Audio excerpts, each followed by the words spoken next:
ಬಿದ್ದ ಟಿಪ್ಪರ್. ವಿಜಯಪುರದಲ್ಲಿ ಭೀಕರ ರಸ್ತೆ ಅಪಘಾತ.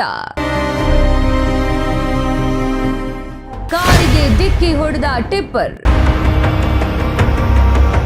ಕ್ಲೀನರ್ ರಕ್ಷಣೆ, ಚಾಲಕನಿಗಾಗಿ ಹುಡುಕಾಟ. ವಿಜಯಪುರ ಜಿಲ್ಲೆಯ ಕೋರ್ತಿ ಕೋಲಾರ ಸೇತುವೆಯ ಮೇಲೆ ಬುಧವಾರ ಮತ್ತೊಂದು ಭೀಕರ ರಕ್ತಾಕ್ಷರ ಬರೆಯಲ್ಪಟ್ಟಿದೆ.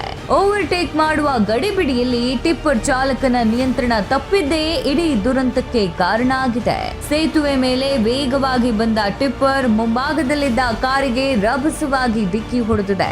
ಡಿಕ್ಕಿಯ ಬೆನ್ನಲ್ಲೇ ನಿಯಂತ್ರಣ ಕಳೆದುಕೊಂಡ ಭಾರಿ ಗಾತ್ರದ ಟಿಪ್ಪರ್ ಸೇತುವೆಯ ತಡೆಗೋಡೆ ಮುರಿದು ನೇರವಾಗಿ ಕೃಷ್ಣಾ ನದಿಯ ಆಳಕ್ಕೆ ಉರುಳಿ ಬಿದ್ದಿದೆ.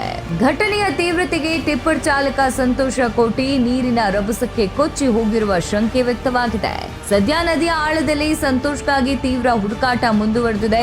ಆದ್ರೆ ಇದೇ ವೇಳೆ ಟಿಪ್ಪರ್ನಲ್ಲಿದ್ದ ಕ್ಲೀನರ್ ಸಂಜು ಮಲ್ಲಪ್ಪ ಮೊಲಗೆ ಪ್ರಾಣಾಪಾಯದಿಂದ ಪಾರಾಗಿದ್ದು, ರಕ್ಷಣಾ ಸಿಬ್ಬಂದಿ ಆತನನ್ನ ಸುರಕ್ಷಿತವಾಗಿ ದಡಕ್ಕೆ ತರುವಲ್ಲಿ ಯಶಸ್ವಿಯಾಗಿದ್ದಾರೆ. ಇತ್ತ ಟಿಪ್ಪರ್ ಡಿಕ್ಕಿ ಹೊಡೆದ ರಭಸಕ್ಕೆ ಕಾರ್ನಲ್ಲಿದ್ದ ಗುರುನಾಥ ರೇಷ್ಮೆ ಹಾಗೂ ಅವರ ಪತ್ನಿ ಜ್ಯೋತಿ ದಂಪತಿಗೂ ಸಣ್ಣ ಪುಟ್ಟ ಗಾಯಗಳಾಗಿವೆ. ಅದೃಷ್ಟವಶಾತ್ ಪ್ರಾಣಾಪಾಯದಿಂದ ಪಾರಾಗಿರುವ ದಂಪತಿಗೆ ಸ್ಥಳದಲ್ಲೇ ಪ್ರಾಥಮಿಕ ಚಿಕಿತ್ಸೆ ನೀಡಿ ತಕ್ಷಣವೇ ಹತ್ತಿರದ ಆಸ್ಪತ್ರೆಗೆ ದಾಖಲಿಸಿ ಚಿಕಿತ್ಸೆ ಕೊಡಿಸಲಾಗುತ್ತಿದೆ. ವಿಷಯ ತಿಳಿತಾ ಇದ್ದಂತೆ ಅಲರ್ಟ್ ಆದ ಅಗ್ನಿಶಾಮಕ ದಳ, ಪೊಲೀಸ್ ಸಿಬ್ಬಂದಿ ಹಾಗೂ ಸ್ಥಳೀಯ ರಕ್ಷಣಾ ತಂಡಗಳು ಜಂಟಿಯಾಗಿ ನದಿಯಲ್ಲಿ ಜಾಲಾಡ್ತವೆ. ಸದ್ಯಕ್ಕೆ ಓವರ್ಟೇಕ್ ಮಾಡಲು ಹೋದದೇ ಅಪಘಾತಕ್ಕೆ ನೇರ ಕಾರಣ ಎನ್ನಲಾಗ್ತಿದ್ದು, ಘಟನೆಯ ಬೆನ್ನಲ್ಲೇ ಸ್ಥಳೀಯ ಪೊಲೀಸರು ಪ್ರಕರಣ ದಾಖಲಿಸಿಕೊಂಡು ತನಿಖೆಗೆ ಚುರುಕುಗೊಳಿಸಿದ್ದಾರೆ. Bureau report, Vishwaprakash T Malagonde, STV Kannada, Bengaluru.